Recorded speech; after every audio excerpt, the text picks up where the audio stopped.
Hello guys, welcome to English education students. आज हम पढ़ने वाले हैं क्लास 10th हिस्ट्री के थर्ड चैप्टर को और इस चैप्टर का नाम है the making of global world. तो देखिए, यहाँ पर हम अपने 2 टॉपिक ऑलरेडी पढ़ चुके हैं। आज हम अपने थर्ड टॉपिक को पढ़ेंगे और हमारे टॉपिक का नाम है, और यहाँ पर हम 3 वीडियो कंप्लीट कर चुके हैं। अगर आपने वो वीडियोस नहीं देखी हैं तो डिस्क्रिप्शन बॉक्स में आपको लिंक मिल जाएगा, वहाँ से आप उन सभी वीडियोज़ को देख सकते हैं। तो देखिए, द इंटर वॉर इकोनॉमी, तो यहाँ पर हम वॉर के बारे में जानेंगे और उसकी वजह से क्या अर्थव्यवस्था थी पूरे संसार में, जो उथल पुथल मची हुई थी वो क्या थी, किस तरह से लोग जो हैं बहुत सारी चीज़ों को फेस कर रहे थे। तो देखिए, द फर्स्ट वर्ल्ड वॉर कब स्टार्ट हुआ था? 1914 से लेकर 1918 की बात है यहाँ पर। तो देखिए, the first world war was mainly fought in Europe, वो यूरोप में लड़ा गया था। But its impact was felt around the world, लेकिन उसका जो प्रभाव था वो पूरे संसार पर देखा जा रहा था। Notably for our concern in this chapter, it plunged the first half of the 20th century into a crisis that looked over 3 decades to overcome। तो देखिए, यहाँ पर मेन बात कही गई है, इससे ओवरकम करने के लिए, इससे निकलने के लिए 30 डिकेड्स का समय लगा, यानी कि 3 डिकेड्स का, यानी कि 30 सालों का समय लगा इन सब चीज़ों से बाहर निकलने के लिए। During this period the world experience wide spread economic and political instability and another catastrophic war. तो देखिए, यहाँ पर ये जो पूरा पीरियड था ना, 30 साल का जो समय बताया है, इस समय में बहुत सारी इकोनॉमिक और पॉलिटिकल इनस्टेबिलिटी यानी कि अस्थिरता देखने के लिए मिली थी, और बहुत सारे जो दूसरे प्रभाव थे ना वॉर के, वो देखने के लिए मिले, और दूसरा वॉर यहाँ पर फेस करना पड़ा। तो देखिए, वॉर टाइम ट्रांसफॉर्मेशन देखते हैं यहाँ पर। The First World War, as you know, was fought between two powers blocs।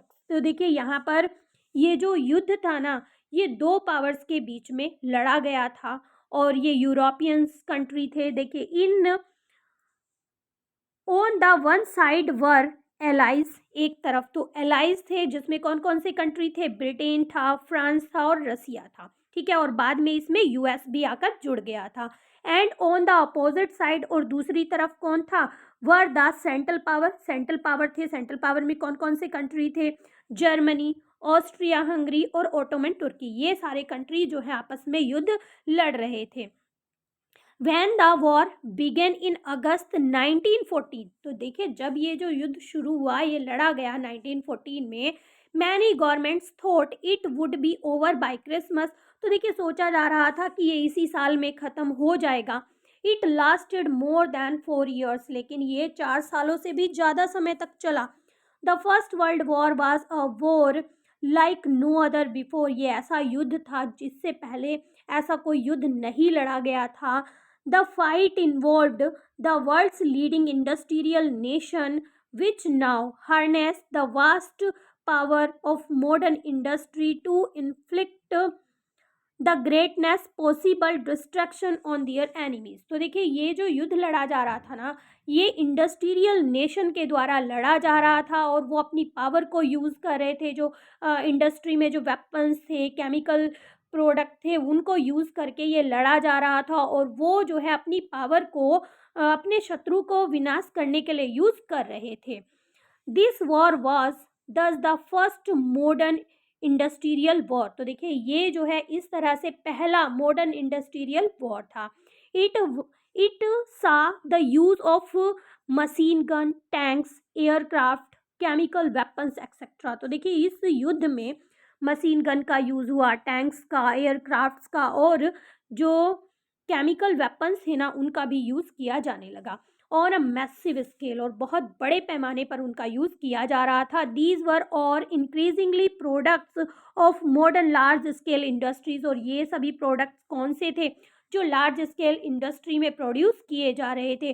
To fight war millions of soldier had to be recruited from around the world. तो देखिए, युद्ध लड़ने के लिए आसपास के मतलब दूसरी कंट्रीज से भी लोगों को लाया जा रहा था। And move to front lines on a large ship and train. तो देखिए, उन्हें जो है लार्ज शिप से और ट्रेन से भरकर लेकर आया जा रहा था।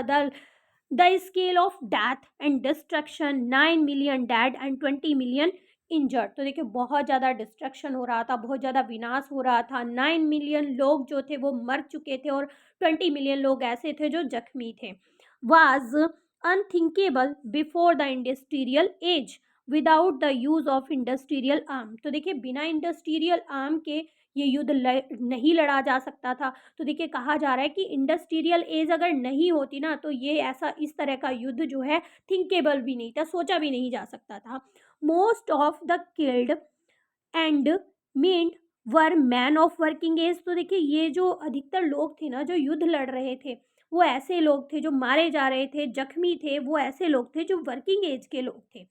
These death and injuries reduce the able bodies workforce in Europe। अब इसकी वजह से जो काम होता था ना यूरोप में वो बाधित हो रहा था, क्योंकि जो काम करने वाले लोग थे वो युद्ध लड़ने के लिए जा रहे थे। With fewer number within the family household income decline after the war। तो देखिए अब जो नंबर्स थे फैमिली में वो कम हो रहे थे, क्योंकि बहुत सारे लोग युद्ध लड़ने के लिए जा रहे थे, मारे जा चुके थे, जख्मी हो रहे थे। तो इससे जो उनकी घरों की स्थिति थी ना वो बहुत ज़्यादा प्रभावित हुई और उनकी जो इनकम है वो बहुत ज़्यादा कम हो जाती है। During the war industries were destructed to produce war related goods. तो देखिए ये जो युद्ध चल रहा था ना इसके दौरान जितने भी इंडस्ट्रीज थी ना ये वॉर से रिलेटेड गुड को ही प्रोड्यूस कर रही थी। Entire society were also recognise for war as man went to battle. तो देखिए अब जो लोग थे ना वो तो युद्ध लड़ने के लिए जा रहे थे। अब पूरी सोसाइटी में काफ़ी बदलाव देखने के लिए मिल रहा था। Women stepped in to undertake job that earlier only man were expected to do. तो देखिए अब जो औरतें थी ना उनको बाहर कदम निकालना पड़ रहा था, नौकरियां वहाँ पर करनी पड़ रही थी जो पहले केवल लोग किया करते थे, यानी कि जो मैन थे वो किया करते थे वो अभी औरतों को करना पड़ रहा था। The war led to the snapping of economic link between some of the world's largest economic power which were now fighting each other to pay for them। तो देखिए अब क्या हो रहा था, जो पावरफुल कंट्रीज थी वो आपस में लड़ने में बिजी थी। सो ब्रिटेन बोरोड। अब किसी भी युद्ध को लड़ने के लिए पैसे की ज़रूरत होती है, पूंजी की ज़रूरत होती है। तो देखिए अब यहाँ पर ब्रिटेन की कंडीशन बताई गई है। Britain borrowed large sums of money from US bank. अब ब्रिटेन को बहुत बड़े अमाउंट में पैसा जो है यूएस बैंक से लेना पड़ा, as well as US public. और यूएस पब्लिक यानी कि यूएस में रहने वाले जो लोग थे उनसे भी लेना पड़ा। Thus, the war transformed the US from being an international debtor to an international creditor। तो देखिए पहले क्या था, जो यूएस था ना वो ज़्यादातर जो है उधार लेता था, लेकिन अब जो है सिचुएशन बदल गई थी। अब वो जो है जो उधार है या लोन है वो देने लगा था। In other words at the wars and the US and its citizen own more overseas asset than foreign government and citizen own in USA. तो देखिए अब यूएस जो था, जो कंट्री था यूएस, और उसके जो सिटीजन थे वो दूसरे कंट्रीज की प्रॉपर्टी जो है उनकी होने लगी थी। वो दूसरे देश की प्रॉपर्टी पर कब्जा जमाने लगे थे, क्योंकि वो उधार दे रहे थे और उन पर अधिकार उनका हो गया था। नेक्स्ट टॉपिक देखते हैं, पोस्ट वॉर रिकवरी। अब रिकवरी कैसे करते हैं, कैसे लोग जो हैं युद्ध को लड़ने के बाद इतनी सारी जो कंडीशंस हैं वो देखने पड़ती है उन्हें, और बाद में वो कैसे रिकवर करते हैं। पोस्ट वार इकोनॉमी रिकवरी प्रूव्ड डिफिकल्ट। तो देखिए इस तरह के युद्ध लड़े जाने के बाद जो रिकवरी है वो बहुत मुश्किल साबित होती है। Britain which was the world's leading economy in the pre war period. तो देखिए प्री वॉर मतलब युद्ध से पहले जो ब्रिटेन था ना वो लीडिंग इकोनॉमिक कंट्री में आता था, यानी कि उसकी जो अर्थव्यवस्था थी वो काफ़ी अच्छी थी, सबसे आगे था वो। इन पर्टिकुलर फेस अ प्रोलॉन्ग क्राइसिस, लेकिन अब उसे बहुत सारी मुसीबतों का सामना करना पड़ रहा था। While Britain was pre occupied with war, जब ब्रिटेन जो है युद्ध करने में व्यस्त था, industries had developed in India and Japan. अब उस समय पर इंडिया में और जापान में जो इंडस्ट्रीज थी वो डेवलप होने लगी थी। After the war Britain found it difficult to recapture the its earlier position and dominance in the Indian market. तो देखिए अब जब युद्ध लड़ने के बाद ब्रिटेन वापस से इंडिया में आता है, उसके जो मार्केट थे इंडिया के, उसमें अपनी पहले वाली पोजीशन को हासिल करना चाहता है, तो ये उसके लिए काफ़ी मुश्किल होता है। And to compete with Japan internationally, और वो जो है अब कंपटीशन भी फेस नहीं कर पाता है जापान के साथ, क्योंकि वो उस समय जब डेवलपमेंट की स्टेज थी उसकी, तो वो युद्ध लड़ने में बिजी था। Moreover to finance war expenditure Britain had borrowed liberally from USA. तो देखिए अब बहुत मतलब युद्ध को लड़ने के लिए ब्रिटेन ने यूएसए से बहुत बड़े अमाउंट में जो उधार था वो लिया था, लोन लिया था। This meant that at the end of the war Britain was burden with huge external डेब्ट। तो देखिए अब उसके ऊपर जो है बहुत ज़्यादा कर्ज हो चुका था। द वॉर, अब उससे रिकवरी करना बहुत मुश्किल था ब्रिटेन को, वो रिकवरी नहीं कर पा रहा था इंडिया में, जैसे पहले वो उसने अपना आधिपत्य जमा के रखा था, वो सारी सिचुएशन जो है ख़त्म हो गई थी। इंडिया के जो लोग थे वो अपनी मार्केट एस्टेब्लिश करने लगे थे, इंडस्ट्री एस्टेब्लिश करने लगे थे, और जापान से वो अब कम्पीट नहीं कर पा रहा था। तो देखिए the war had lead to an economic boom. Boom क्या होता है? बढ़ जाना, मतलब जो अर्थव्यवस्था है ना, वॉर के युद्ध के होने की वजह से जो अर्थव्यवस्था है वो बूम कर जाती है, बहुत बढ़ जाती है। That is the largest increase in demand. अब जो मांग थी युद्ध होने की वजह से वो बहुत बढ़ गई थी, प्रोडक्शन बहुत बढ़ गया था, एम्प्लॉयमेंट भी बहुत बढ़ गया था, क्योंकि लोग जो है बैटल लड़ने के लिए जा रहे थे, तो दूसरे कामों को करने के लिए लोगों की ज़रूरत थी, तो हर एक जगह जो एम्प्लॉयमेंट था वो बढ़ रहा था, प्रोडक्शन भी बढ़ रहा था, डिमांड भी बढ़ रही थी। वैन वॉर बूम एंडेड, जब युद्ध ये खत्म हो जाता है, production contracted and unemployment increase. अब जब युद्ध खत्म हो गया तो जो प्रोडक्शन है वो कम हो जाता है और जो अनएम्प्लॉयमेंट है वो बढ़ जाता है, लोग बिल्कुल खाली हो जाते हैं। At the same time the government reduce bloated war expenditure to bring them into line with peacetime revenue. These development lead to huge job losses. In 1921, in every 5 British workers was out of work. तो देखिए अब जो खर्च हो रहा था वार के ऊपर, वो सारी चीज़ें जो है ख़त्म हो जाती हैं पीस टाइम में। अब जो लोग थे वो बिज़ी थे युद्ध लड़ने में, दूसरे कामों में। अब क्या होता है 1921 में 5 में से, हर 5 में से एक जो वर्कर होता है ना ब्रिटिश का, वो वर्कलेस हो जाता है, उसके पास कोई काम नहीं होता है। Indeed anxiety and uncertainty about work become the enduring part of the post war scenario. तो देखिए अब पूरा वॉर का क्या सिनेरियो बन गया था कि लोगों के पास काम नहीं था, चिंताएं बढ़ी हुई थी और लोग जो हैं वर्कलेस हो गए थे। Many agricultural economies were also crisis. अब ऐसा ही एग्रीकल्चर सेक्टर में भी देखने के लिए मिल रहा था, बहुत सारी मुसीबतें सामने लोगों के आ रही थी। Consider the case of wheat producer. अब यहाँ पर एक एग्जाम्पल लिया गया है व्हीट प्रोड्यूसर का।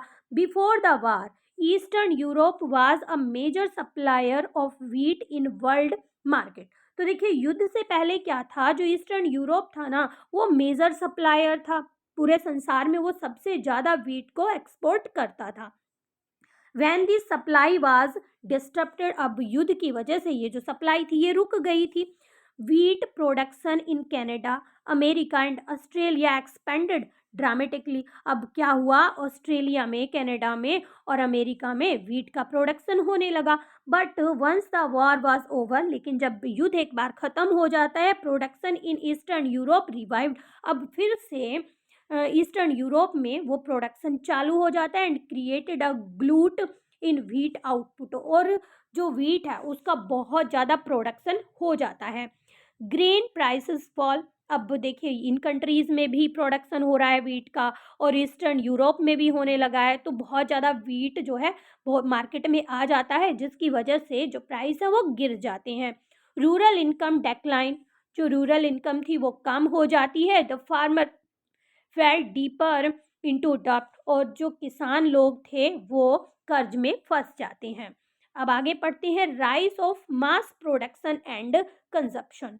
अब मास प्रोडक्शन के बारे में पढ़ेंगे और उसकी कंजप्शन के, मतलब प्रोडक्शन कैसे बढ़ रहा था और उसका कंजप्शन भी लोग जो है किस तरह से कर रहे थे, कैसे उन सब चीज़ों को यूज़ कर रहे थे। तो देखिए हमने यहाँ पर जाना कि ब्रिटेन जो है किस तरह से मुसीबत में फंस जाता है और किस तरह से रिकवर करता है, किस तरह से लोग जो है बहुत सी मुसीबतों का सामना युद्ध के बाद करते हैं।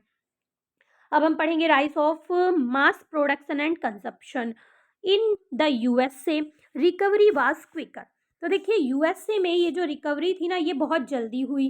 We have already seen how the war help boost the USA economy. हमने अभी ऊपर पढ़ा कि किस तरह से यूएसए की जो अर्थव्यवस्था है ना, वो बूस्ट कर जाती है, क्योंकि ब्रिटेन या दूसरी कंट्री जो है यूएसए से लोन लेना शुरू कर देते हैं, पैसे लेना शुरू कर देते हैं। तो इस तरह से यूएसए की जो इकोनॉमी है वो काफ़ी डेवलप कर जाती है। After a short period of economic trouble in the years after the war, the USA economy resumed it's strong growth in early 1920। तो देखिए फ़र्क तो हर एक कंट्री पर पड़ता है, यूएसए पर भी पड़ता है, बट यूएसए जो है बहुत जल्दी से रिकवर कर जाता है। और अर्ली 1920 की यहाँ पर बात की जा रही है कि ये जो है काफ़ी स्ट्रॉन्ग ग्रोथ कर लेता है। One important feature of USA economy of the 1920 was mass production. तो देखिए यहाँ पर एक इम्पोर्टेंट फीचर बताया है कि कैसे रिकवरी करता है और किस तरह से मास प्रोडक्शन को बढ़ा देता है और जो अर्थव्यवस्था है वो सुधरती है। देखिए the move toward mass production had begun in late 19th century.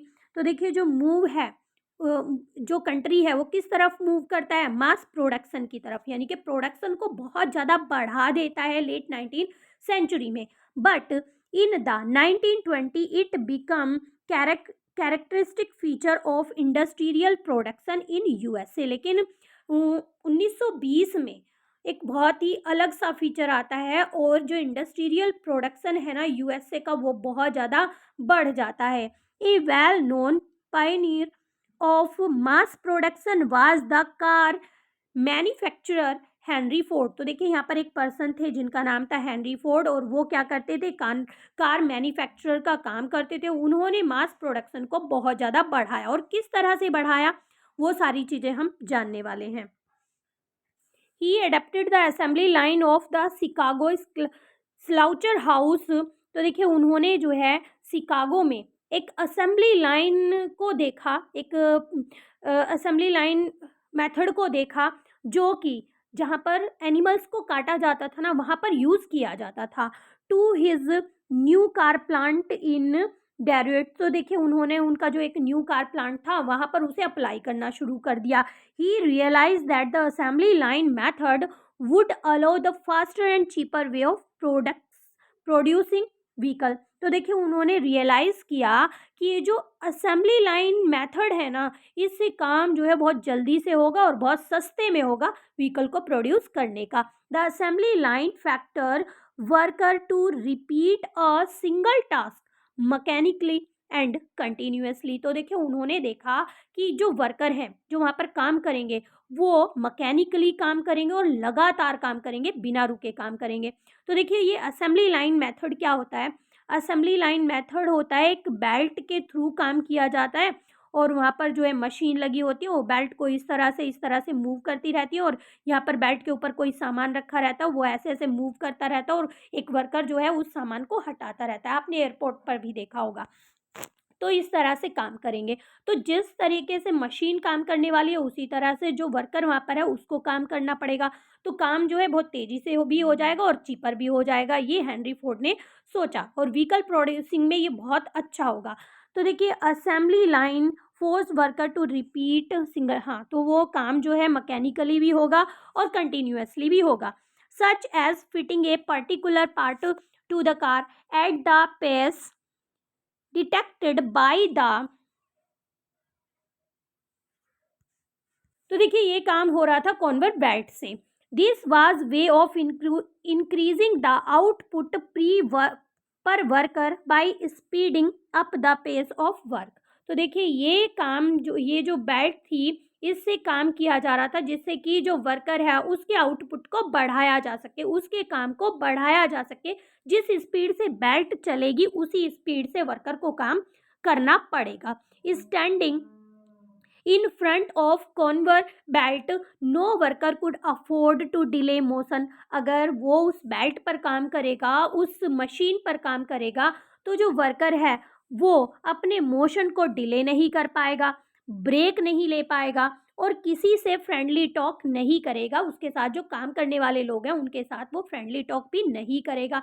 As a result Henry Ford car come off assembly line in 3 minute interval. तो देखिए 3 मिनट के समय में उन्होंने जो है कार को असेंबली लाइन से प्रोड्यूस करना शुरू कर दिया। A speed much faster than that achieve by previous method. और तो देखिए यहाँ पर काम जो है पहले से ज़्यादा जल्दी होने लगा था।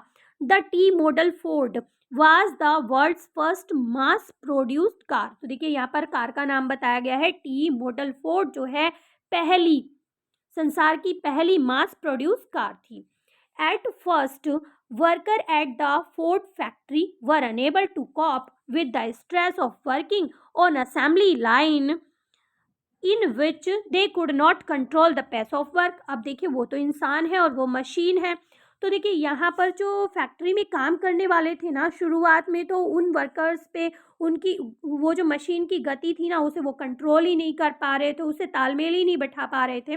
सो they quite in large number, इसलिए उन्होंने बड़े नंबर में काम को छोड़ना शुरू कर दिया। In in depression the Ford double the daily wages to $5 in January 1914। तो देखिए अब यहाँ पर हेनरी फोर्ड ने फिर से माइंड लगाया और जो डेली वेजेस था ना उसको डबल करना शुरू कर दिया, उसे डबल कर दिया। Eight the same time he band trade union for operating in his plant. तो देखिए इसी समय पर उन्होंने क्या किया, ये जो यूनियन ट्रेड था ना, यानी कि एक कम्युनिटी होती थी जिसमें लोग एक साथ मिलकर स्टेप ले सकते थे अगर उनके साथ कोई इनजस्टिस हो रहा है, तो सबसे पहले तो उसे बैन किया और जो डेली वेजेस था उसको डबल कर दिया, जिससे लोग जो है लालच में आए और उन्होंने अपने काम करने की क्षमता को और बढ़ाना शुरू कर दिया। Henry Ford recovered the highways of repeatedly speeding up the production line and forcing worker to work every harder. तो देखिए इस तरह से डेली वेजेस को बढ़ाकर और स्पीड को बढ़ाकर उसने जो है उनका काम पहले से ज़्यादा हार्डर कर दिया था। So much so he would soon describe his decision, और वो अपने इस डिसीजन को डिस्क्राइब भी करते हैं कि डेली वेजेस को डबल करके जो कॉस्ट थी उसमें कटिंग कर दी, क्योंकि स्पीड भी उतनी ही ज़्यादा बढ़ा दी गई थी जिससे कि उनका जो उस पे जो कॉस्ट आ रही है ना उसमें कटिंग की जा सके। लोग जो है ज़्यादा तेज़ी से काम करने लगे और इस तरह से जो कॉस्ट आ रही थी ना प्रोड्यूसिंग में वो कम होने लगी थी। ये चीज़ उन्होंने खुद से डिस्क्राइब की थी।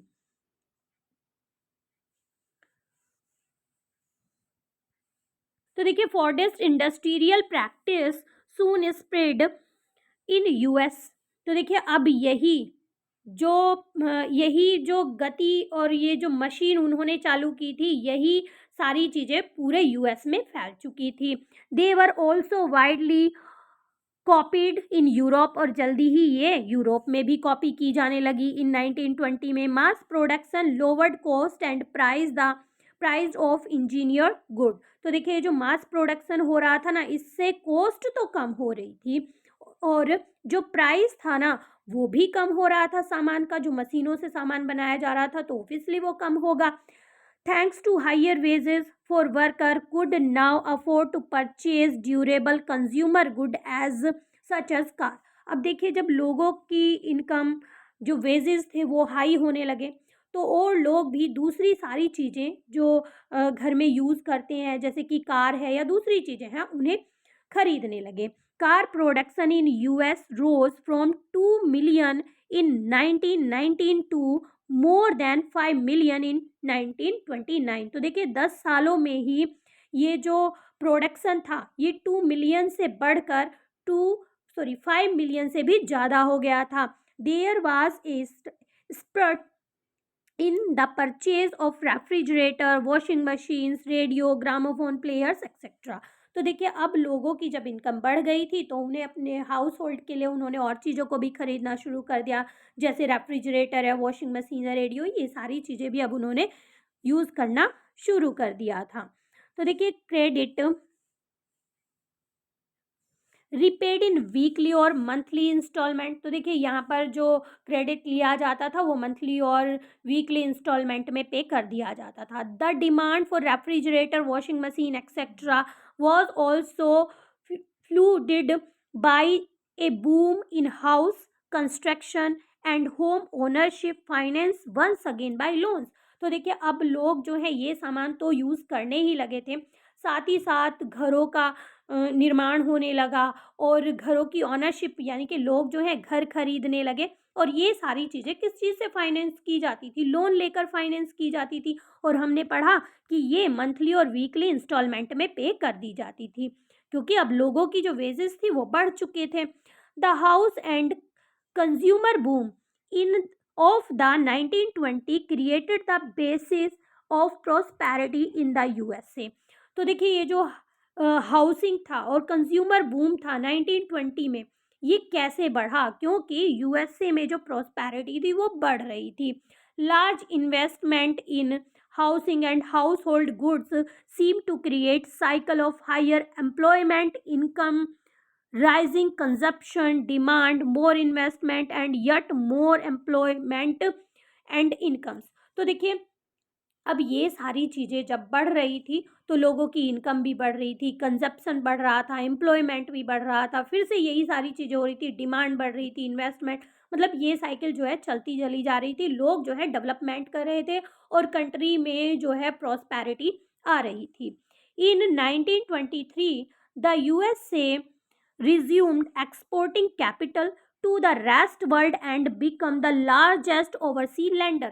अब देखिए 1923 में क्या हुआ, यूएस से बहुत ज़्यादा कैपिटल यानी कि धन जो है दूसरी कंट्रीज को देने लगा था और सबसे बड़ा लेंडर बन गया था, यानी कि धन उधार देने वाला बन गया था। यूएसए इंपोर्ट्स, यूएसए इंपोर्ट करता था जिस सामान की उसे ज़रूरत होती थी, एंड कैपिटल एक्सपोर्ट, और कैपिटल को यानी कि अपने धन को एक्सपोर्ट करता था, लोन के रूप में देता था। ऑल्सो बूस्टेड यूरोपियन रिकवरी, और इससे जो यूरोपियन थे ना वो भी रिकवर कर रहे थे क्योंकि उन्हें पैसा मिल रहा था। And world trade and income growth over the next next 6 year, और अगले 6 सालों तक जो इनकम थी वो भी बढ़ी और जो ट्रेड था वो भी बढ़ गया था, एक यूएस की वजह से ये सब कुछ हो रहा था। All this, however, proved too good to last. By 1929, the world would be plunged into a depression such as it had never experienced before। लेकिन ये सारी चीज़ें जो हैं काफ़ी, क्योंकि ये सारी चीज़ें जो हैं काफ़ी लंबे समय तक नहीं टिक पाई थी। अब लोग जो हैं फिर से मंदी को झेल रहे थे। द ग्रेट डिप्रेशन, अब हम देखते हैं कि वो मंदी क्या थी, किस तरह से आई। The great depression began around 1929 and lasted till the mid 1930s। तो देखिए ये जो डिप्रेशन था यानी कि ये जो मंदी चल रही थी ये कब शुरू हुई? 1929 में, और मिड 1930 तक ये चली।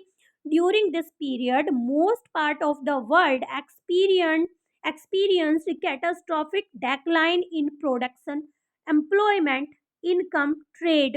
तो देखिए ये जो मंदी थी ना, ये देखने के लिए ये जो समय था इसमें पूरे संसार में बहुत सारी चीज़ों की डेक्लाइन, जैसे कि प्रोडक्शन का बहुत ज़्यादा पतन हो गया था, एम्प्लॉयमेंट नहीं था, इनकम नहीं थी और व्यापार भी नहीं हो रहा था। The exact timing and impact of the depression varied across countries। लेकिन अलग अलग कंट्रीज में अलग अलग समय पर यह डिप्रेशन देखने के लिए मिला, यानी कि ये जो मंदी थी, आर्थिक मंदी थी, अलग अलग समय पर अलग अलग तरह का इम्पैक्ट अलग अलग कंट्रीज में देखने के लिए मिलता है। But in general, agriculture region and communities were worst affected। लेकिन अगर हम एग्रीकल्चर रीजन की बात करें और जो एग्रीकल्चर से जुड़े हुए समुदाय हैं उनकी बात करें तो वो बहुत बुरी तरह से प्रभावित हुए थे। This was become the fail in agriculture prices were greater and more prolonged than that in the prices of industrial good। तो देखिए दिस वाज बिकॉज, ऐसा क्यों हो रहा था, क्योंकि जो एग्रीकल्चर प्राइसेस थे ना वो बहुत ज़्यादा घट गए थे और काफ़ी लंबे समय तक इनका ये जो प्राइस थे ना ये कम ही रहे। और किसके कंपैरिजन में, इंडस्ट्रियल गुड के कंपैरिजन में, यानी कि इंडस्ट्रियल गुड का जो प्राइस था वो तो हाई था, लेकिन जो एग्रीकल्चर प्रोडक्ट का प्राइस था वो काफ़ी कम था और काफ़ी लंबे समय तक ये चलता रहा। The depression was caused by the combination of several factors. तो देखिए ये जो डिप्रेशन था, ये जो मंदी थी ना, इसके कई अलग अलग फैक्टर्स थे। We have already seen how fragile the post war world economy was. तो देखिए इसमें हम जानेंगे, हमने जाना, हम ऑलरेडी पढ़ चुके हैं कि किस तरह से जो है ये सारी चीज़ें वॉर की वजह से ये सारी चीज़ें जो है फेस करनी पड़ी। वर्ल्ड इकोनॉमी में ये बहुत सारी चीज़ें उथल पुथल होती रही। तो यहाँ पर हम पढ़ेंगे सबसे पहला रीज़न। फर्स्ट, क्यों हुआ ऐसा, ये डिप्रेशन जो है क्यों हुआ, एग्रीकल्चर प्रोडक्ट की मंदी क्यों आई, क्यों फेस करनी पड़ी ये मंदी। तो देखिए first, agriculture over production remain a problem. तो देखिए ओवर प्रोडक्शन सबसे बड़ी एक प्रॉब्लम बनी हुई थी।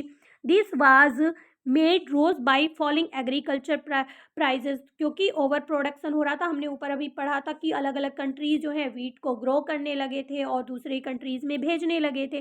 तो देखिए ये ओवर प्रोडक्शन हो रहा था, इसकी वजह से एग्रीकल्चर के जो प्राइसेस थे, गुड के प्राइसेस थे, वो कम हो रहे थे।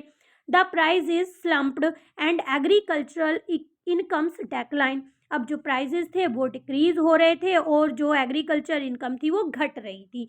Farmer tries to expand production and bring a let larger volume of produce to the market to maintain their overall income. अब जो फार्मर्स थे उन्होंने क्या करना शुरू कर दिया, उन्होंने अपने प्रोडक्शन को बढ़ाना शुरू कर दिया जिससे कि वो अपनी इनकम को पहले जैसा कर सकें।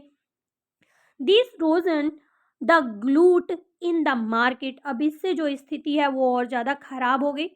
जो एग्रीकल्चर प्रोडक्ट था वो मार्केट में बहुत ज़्यादा बढ़ गया, pushing down prices even rather, और पहले से भी ज़्यादा जो प्राइसेस थे वो कम हो गए। Farms product produce rotted for a lack of buyers. तो देखिए खरीदने वालों की कमी की वजह से जो ये प्रोडक्ट्स थे ना ये सड़ने लगे थे। अब देखते हैं दूसरा रीजन क्या था। Second, in the mid 1920 many countries finance their investment through loans from the US. तो देखिए मिड 1920 की बात है, बहुत से कंट्रीज जो हैं अपने इन्वेस्टमेंट को किससे फाइनेंस कर रहे थे, यूएस से लोन लेकर फाइनेंस कर रहे थे। While it was often extremely easy to raise loan in the US when the going was good.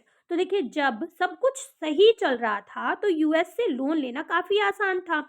US overseas lender panic at the first sign of trouble in the first half of the 1920। तो देखिए अब US जो है वो भी थोड़ा alert हो गया कि मंदी चल रही है, तो उसने जो है अब लोन देना कम कर दिया। हाँ, overseas loans amounted to over $1 million. तो देखिए ये जो अमाउंट है यानी कि जो लोन दिया जाता था वो बताया जा रहा है वो $1 बिलियन से भी ऊपर था। A year later it was 1/4 of that amount, लेकिन उसे एक चौथाई कर दिया गया था बाद के सालों में। Countries that depended crucially on US loans now faced and acute crisis. तो देखिए अब वो कंट्रीज जो यूएस पर डिपेंड थे लोन के लिए, अब उन्हें तो बहुत सारी प्रॉब्लम को फेस करना पड़ा, क्योंकि यूएस पहले ही जान गया था कि आर्थिक मंदी आने वाली है, तो उसने लोन को जो है एक चौथाई कर दिया था। The withdrawal of US loan affected much of the rest world. अब उन्होंने जो है लोन को वापस लेना शुरू कर दिया था, इससे पूरे संसार पर बहुत ज़्यादा फर्क पड़ता है। दो इन डिफरेंट वेज, इन मतलब अलग अलग तरीके से उसने लोन को लेना शुरू कर दिया था और बहुत सारे कंट्रीज पर अलग अलग तरीके से बहुत ज़्यादा फर्क पड़ने लगता है। In Europe it led to failure of some major banks and collapse of currencies such as the Britain pound sterling. तो देखिए अब यूरोप में बहुत बड़ा फेलियर, यानी कि जो बैंक थे वो फेल हो गए थे और जो करेंसी थी वो डाउन हो गई थी। In Latin America and elsewhere intensified the slump in agriculture and raw material prices. तो देखिए अब ऐसा ही कुछ और कंट्रीज़ में हाल था, जैसे कि लैटिन अमेरिका की यहाँ पर बात की जा रही है, और भी कुछ कंट्रीज़ थे जो एग्रीकल्चर और रॉ मटेरियल के प्राइसेस थे वो काफ़ी डिक्रीज़ हो गए थे, काफ़ी ज़्यादा कम हो गए थे, तो लोगों को बहुत सारी प्रॉब्लम्स को फेस करना पड़ रहा था। The US attempt to protect its economy in the depression by doubling imports duties also dealt another sub blow and world trade. तो देखिए अब यूएस ने क्या एक नीति अपनाई, यूएस ने अपनी इकोनॉमी को प्रोटेक्ट करने के लिए क्या किया कि जो इंपोर्ट होता था ना, सामान इंपोर्ट होता था, तो इंपोर्ट ड्यूटी को डबल कर दिया, यानी कि टैक्स को बढ़ा दिया। अब दूसरी कंट्री का सामान वहाँ पर महंगा बिकता था तो वो नहीं बिक पा रहा था, तो अब दूसरी कंट्रीज़ को ये प्रॉब्लम भी फेस करनी पड़ रही थी। The US was also the industrial country. अब यूएस क्या था, एक इंडस्ट्रियल कंट्री था, most heavily affected by the depression. तो देखिए इस डिप्रेशन से वो भी बहुत ज़्यादा प्रभावित हुआ, ये जो आर्थिक मंदी चल रही थी इससे उस पर भी फर्क पड़ रहा था। with the fall in prices and the prospect of depression. अब जैसे जैसे प्राइस जो है बढ़ रहे थे और मंदी जो है वो भी बढ़ रही थी, US bank had also slashed domestic landing and call back loans. अब देखिए यूएस बैंक ने क्या करना शुरू कर दिया, मतलब पहले तो बाहर भी ज़्यादा लोन दिया जा रहा था, अब डोमेस्टिक लोन को भी मना कर दिया, मतलब जो उनके कंट्री के लोग थे उन्हें भी लोन देने से मना कर दिया, और जो लोन ले रखा था उसे वापस करने के लिए बोला। Farms could not sell their harvest. अब जो किसान लोग थे वो अपनी फसलों को नहीं बेच पा रहे थे। हाउस होल्ड वर रूइंड, जो सामान बिकता था घरों का वो सब खत्म हो चुका था। द बिजनेस कोलैप्स, और जो बिजनेस था वो भी अब खत्म हो चुका था। फेस्ड विद फॉलिंग इनकम्स, अब इनकम बहुत कम हो रही थी। Many house hold in the USA could not repay. अब जो सामान अभी हमने ऊपर पढ़ा था, लोगों के रेफ्रिजरेटर, वॉशिंग मशीन, कार, ये सब चीज़ें खरीद रहे थे, मंथली इंस्टॉलमेंट दे रहे थे, वीकली इंस्टॉलमेंट दे रहे थे, अब वो सब चीज़ें हिल जाती हैं और जो लोग हैं वो रिपे नहीं कर पाते हैं। एंड दे हैड बोरोड, जो उन्होंने उधार पे ले रखी थी, and were force to give up their homes. अब उन्हें मजबूरन अपने घरों को छोड़ना पड़ रहा था, अपनी कार्स को और अपने जो दूसरे सामान थे उन सबको छोड़ना पड़ रहा था। The consumerist prosperity of the 1920 now disappeared in a puff of dust. अब ये जो प्रोस्पेरिटी थी ना 1920 में, जो कंज्यूमरिस्ट के द्वारा हुई थी, ये अब धूल में उड़ गई थी। एज एम्प्लॉयमेंट सोर्ट, और जो एम्प्लॉयमेंट था वो भी ख़त्म हो गया था। People travels long distance looking for any work they could find. अब लोग जो है एक जगह से दूसरी जगह पर जा रहे थे जहाँ पर भी उन्हें काम मिल पा रहा था। Ultimately the US banking system itself collapse. तो देखिए अब जो यूएस बैंकिंग सिस्टम था ना वो पूरा ध्वस्त हो चुका था, पूरी तरह से ख़त्म हो चुका था। Unable to recover investment, collect loans and repay depositor. अब जो बैंक थे वो इन्वेस्टमेंट नहीं कर पा रहे थे, जो लोन उन्होंने दे रखा था उसे कलेक्ट नहीं कर पा रहे थे, लोगों के पास पैसे नहीं थे, और जो डिपॉजिटर थे उन्हें वो पे नहीं कर पा रहे थे। Thousand of bank went bankrupt and were force to close. अब जो बहुत सारे थाउजेंड ऑफ, मतलब हजारों बैंक ऐसे थे जिनका जो दिवालिया हो चुके थे और वो बंद होने के लिए मजबूर हो गए थे। The number of phenomenal by 1933 over 4000 bank had close. तो देखिए यहाँ पर कुछ आंकड़े दिए गए हैं, 1933 में 4000 जो बैंक थे वो बंद हो गए थे, और यहाँ पर आगे बताया गया है कि कुछ कंपनीज थी जो 1920 और 1932 में बंद हो चुकी थी। तो देखिए बहुत बड़ा डिप्रेशन, मंदी जो है यहाँ पर यूएसए को भी देखनी पड़ रही थी। तो देखिए आज की वीडियो को हम यहीं पे करते हैं कंप्लीट। आने वाली पार्ट में हम आगे का चैप्टर पढ़ेंगे क्योंकि काफ़ी लेंथी वीडियो हो रही है। आई होप चैप्टर आपको अच्छे से समझ में आ गया होगा। अगर वीडियो आपको अच्छी लगती है तो एक लाइक ज़रूर करें। कॉन्सेप्ट अगर आपके क्लियर होते हैं तो आप अपने फ्रेंड्स को शेयर कर सकते हैं, और चैनल पर अगर आप पहली बार आए हैं तो आप चैनल को सब्सक्राइब कर सकते हैं। मिलते हैं अपने नेक्स्ट टॉपिक में, तब तक के लिए bye bye and take care.